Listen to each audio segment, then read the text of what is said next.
જય શ્રી રામ મિત્રો, મારી ચેનલમાં ફરીથી તમારું હાર્દિક સ્વાગત છે। નાઈને કમ્પ્લીટ થઈ ગયા અને ઢીંગલા જેવા બની ગયા અને જવાનું છે હવે તપકેશ્વર।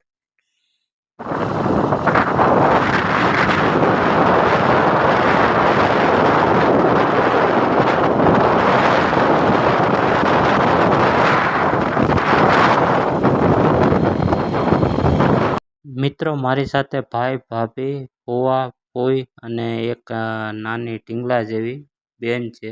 અમે નીકળી ગયા છે ટપકેસર જવા માટે।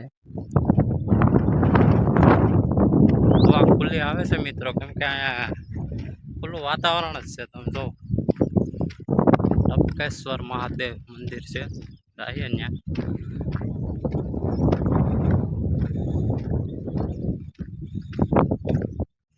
ચોમાસાનો નજારો અહીંયા એક નંબર હોય, લોકેશન પણ એક નંબર છે। ચારેકોર પહાડો અને જંગલ છે મિત્રો, અને જંગલની વચ્ચે ટપકેશ્વર મહાદેવ મંદિર છે। અહીંયા બધા થાકી ગયા છે એના આ ઢીંગલા જેવી બેન છે, તમે જોઈ શકો। બતાવીએ ને કેવું છે, થોડું ખાલીને જવું પડે મિત્રો, આમાં ન હાલે ટુ વ્હીલ।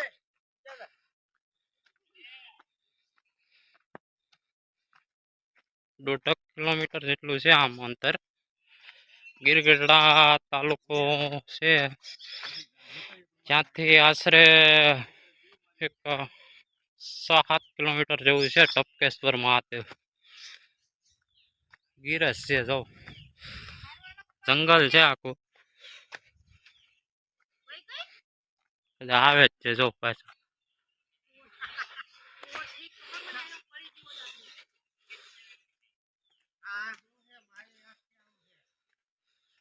કોઈ પબ્લિક દેખાતું નથી લાગતું આજ અષાઢી બીજ છે એટલે બધા ફરવા નીકળી ગયા લાગે એવું લાગે છે મને। હવે જોઈ શકો તમે, આ સાંકડો રસ્તો છે, જંગલની વચ્ચે છે ને હવે તો મિત્રો અમે ફાઇનલ હવે આવી ગયા છે ટપકેશ્વર મહાદેવ મંદિરે। જોઈ શકો આ પગથિયા છે, તો ફટાફટ ઉતરી જાય। હવે તમને બતાવી દઈએ કેવું છે મંદિર। મંદિર છે આ 6000 વર્ષ પહેલાનું છે મિત્રો, બહુ આદિકાળનું છે। આમ શિવલિંગ છે, ગુફા છે, ત્યાં આપણે જવાનું છે ને તમને હું બતાવીશ। આ ગુફા છે મિત્રો, અંદર પણ હું જઈશ। આ બાપુનો આશ્રમ છે, ત્યાં બાપુ નથી લાગતા, તમે જોઈ શકો। અહીંયા શાંત વાતાવરણ છે, નજારો પણ એક નંબર છે મિત્રો, જોઈ શકો તમે। ટપકેશ્વર મહાદેવ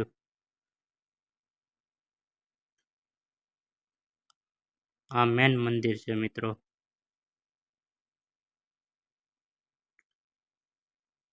અને હવે આપણે અંદર જઈએ મિત્રો, તમને દર્શન પણ કરાવું।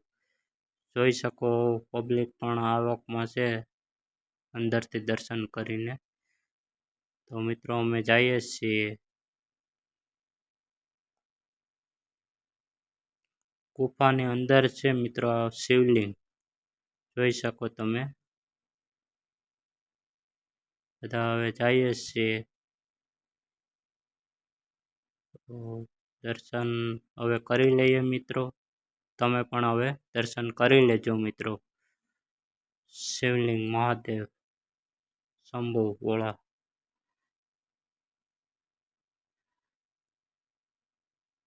જોઈ શકો મિત્રો ટપકેશ્વર મહાદેવનું મંદિર।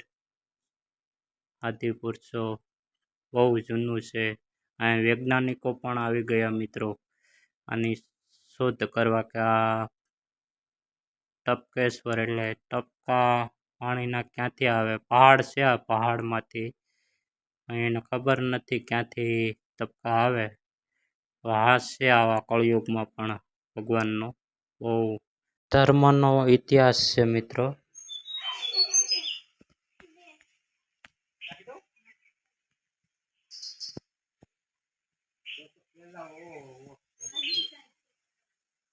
મિત્રો બાપુનો આશ્રમ છે, જોઈ શકો તમે।